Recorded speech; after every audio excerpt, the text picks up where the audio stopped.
hadirin yang kami muliakan.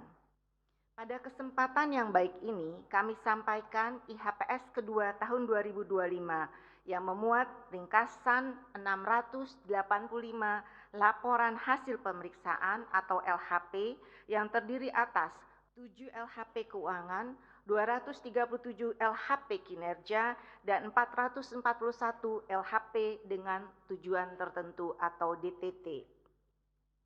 Berdasarkan 685 LHP tersebut, BPK telah mendukung penyelamatan keuangan negara sebesar 42,87 triliun rupiah melalui pengungkapan permasalahan kerugian, potensi kerugian, dan kekurangan penerimaan sebesar 18,53 triliun, serta pengungkapan permasalahan ketidakhematan, ketidakefisienan, dan ketidakefektifan sebesar 24,34 triliun.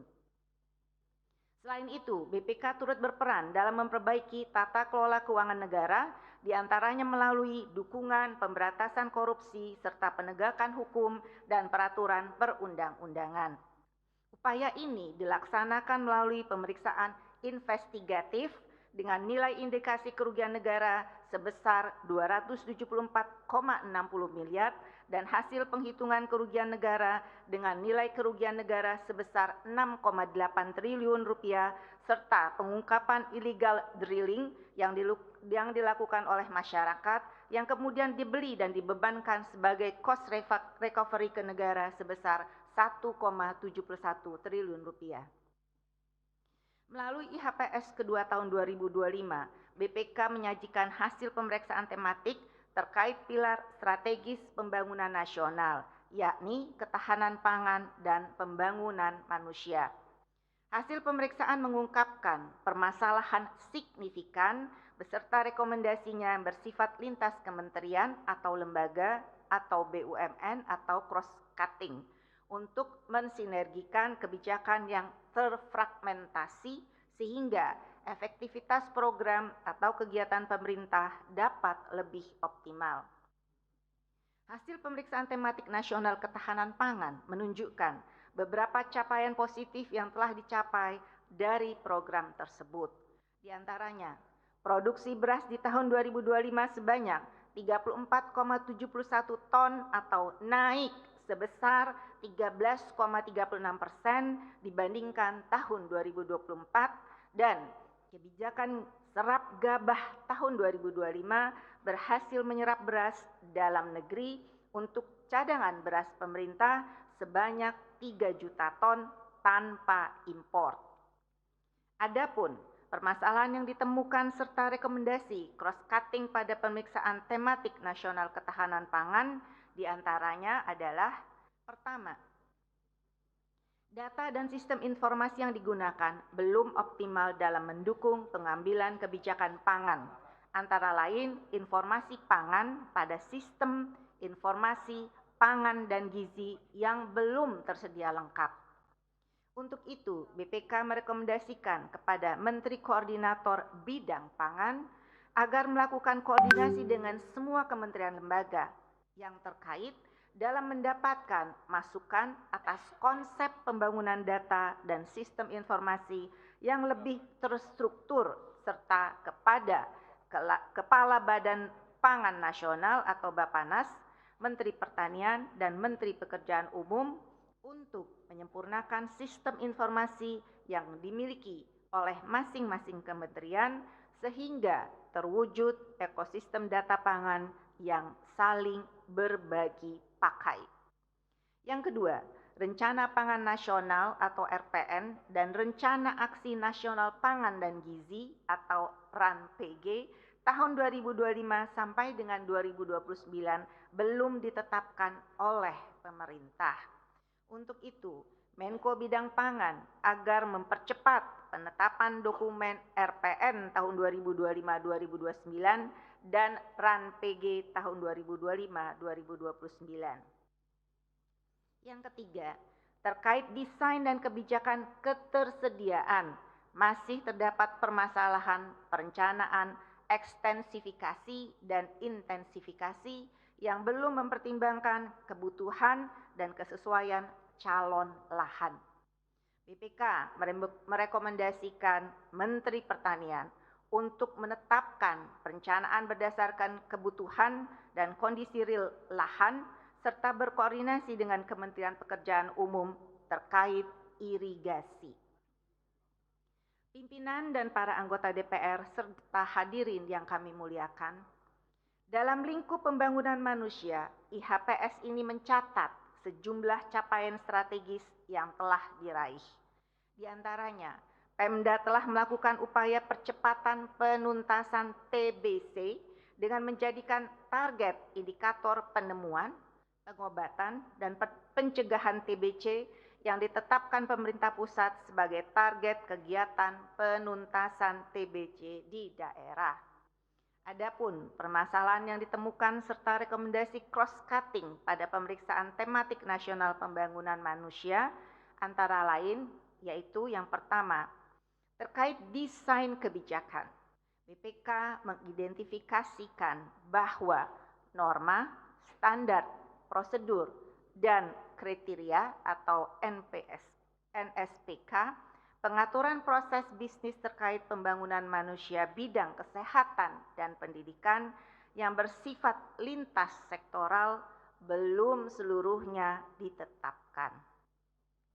Untuk mengatasi permasalahan tersebut, BPK merekomendasikan Menko Bidang Pembangunan Manusia dan Kebudayaan berkoordinasi dengan pimpinan kementerian atau lembaga untuk menetapkan NSPK yang mengatur hubungan kerja dan koordinasi lintas KL, Pemda, dan stakeholder terkait secara lebih berkelanjutan dalam penyelenggaraan pembangunan manusia bidang kesehatan dan pendidikan. Yang kedua, dalam bidang kesehatan, BPK menemukan bahwa Kementerian Kesehatan belum sepenuhnya menyusun regulasi bidang kesehatan yang harmonis, lengkap, dan mutakhir untuk meningkatkan akses dan mutu pelayanan kesehatan di daerah tertinggal, terdepan, dan terluar, dan daerah terpencil, perbatasan, dan kepulauan yang dapat mendukung pelayanan jaminan kesehatan nasional.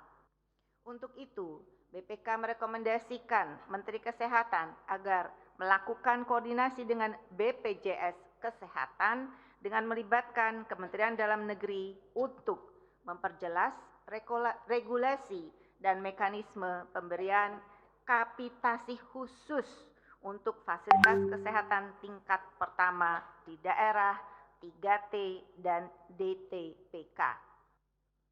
Ketiga, beralih kepada sektor pendidikan, Kementerian Pendidikan Dasar dan Menengah dan Pemda telah memperbaiki data pokok pendidikan atau Dapodik dengan melakukan verifikasi melalui perbandingan data peserta didik dengan data kependudukan dan verifikasi atas data peserta didik ganda. Namun, langkah tersebut belum dibarengi dengan penjaminan kualitas data yang optimal di seluruh tahapan siklus data. Tanpa optimalisasi pada tahap penginputan hingga sinkronisasi, Dapodik belum mampu menyediakan informasi yang cukup andal dan relevan untuk mendukung pengambilan kebijakan yang sesuai dengan timeline serta sasaran program. Sebagai upaya peningkatan kualitas Dapodik, BPK merekomendasikan Menteri Pendidikan Dasar dan Menengah agar menyusun kesepakatan bersama Menteri Dalam Negeri untuk meningkatkan peran pemerintah daerah dalam peningkatan kualitas dan pendayagunaan Dapodik untuk kebijakan di bidang pendidikan di daerah. Pimpinan dan para anggota DPR serta hadirin yang terhormat, sejalan dengan upaya memperkuat akuntabilitas publik, IHPS semester 2 tahun 2025 ini turut memuat berbagai permasalahan signifikan yang memerlukan perhatian bersama, di antaranya adalah sebagai berikut. Yang pertama, pada pemeriksaan atas ketahanan energi sektor minyak dan gas bumi, Ditemukan permasalahan belum memadainya pemenuhan cadangan energi dari bahan bakar minyak dan liquid petroleum gas atau LPG sebagaimana yang diamanatkan pada kebijakan energi nasional yang dapat mempengaruhi efektivitas upaya pemerintah dalam pencapaian target ketahanan energi sektor minyak dan gas bumi. Yang kedua, pada pemeriksaan atas kebijakan, tata kelola, dan strategi ketersediaan pupuk, ditemukan permasalahan inefisiensi, yakni rata-rata rasio konsumsi gas untuk pabrik amonia PT Pupuk Indonesia atau Persero yang lebih tinggi dari standar karena faktor usia pabrik yang sudah tua, pemeliharaan pabrik yang tidak memadai, dan jumlah hari downtime pabrik yang tinggi. Yang ketiga, pada pemeriksaan pendapatan biaya dan investasi BUMN ditemukan antara lain kelemahan monitoring pengawasan dokumen kredit dan ketidakhati-hatian atas pengelolaan kredit pemilikan rumah atau KPR sehingga berpotensi merugikan PT Bank Tabungan Negara Tbk dan atas penyelesaian sertifikat yang berlarut-larut. Pada pemeriksaan atas perhitungan bagi hasil migas pada SKK Migas, K3S Petronas, Karigali Ketapang 2, dan K3S PT Pertamina EP ditemukan permasalahan biaya operasional sebesar 2,17 triliun yang seharusnya tidak dapat dibebankan sebagai cost recovery.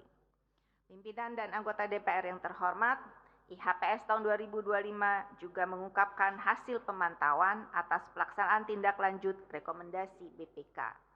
Sejak periode 2005 hingga semester 1 2025, BPK telah memberikan sebanyak 785.257 rekomendasi kepada entitas yang diperiksa dengan persentase yang telah ditindaklanjuti sesuai dengan rekomendasi sebesar 80,5%. Untuk itu, kami menyampaikan apresiasi atas tingginya komitmen dari pimpinan entitas dalam percepatan penyelesaian tindak lanjut rekomendasi. Dari tindak lanjut atas rekomendasi tersebut, BPK telah melakukan penyelamatan uang dan aset negara berupa penyerahan aset dan atau penyetoran uang ke kas negara, daerah, atau perusahaan atas hasil pemeriksaan tahun 2005 hingga semester pertama 2025 sebesar 161,72 triliun rupiah dengan 3,15 triliun rupiah diantaranya berasal dari hasil pemeriksaan semester 1 tahun 2025. IHPS ini juga memuat hasil pemantauan penyelesaian ganti kerugian negara atau daerah periode tahun 2005 hingga 2025 dengan status yang telah ditetapkan sebesar 5,88 triliun rupiah. Atas kerugian tersebut telah dilakukan penyelesaian sebesar 3,95 triliun rupiah melalui pelunasan, proses angsuran, dan penghapusan sehingga masih terdapat sisa kerugian sebesar 1,93 triliun rupiah atau 32,8% dari total kasus kerugian yang telah ditetapkan.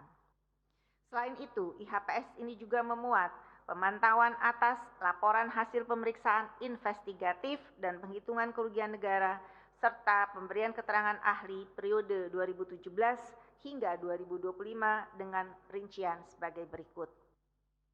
Yang pertama, 39 laporan hasil pemeriksaan investigatif telah dimanfaatkan dalam proses penyelidikan sebanyak 13 laporan dan dalam proses penyidikan sebesar 26 laporan. Yang kedua, 564 laporan hasil penghitungan kerugian negara telah dimanfaatkan dalam proses penyidikan sebanyak 115 laporan dan sudah dinyatakan P21 sebanyak 449 kasus. Yang ketiga, 445 pemberian keterangan ahli pada tahap persidangan seluruhnya digunakan dalam tuntutan oleh jaksa penuntut umum.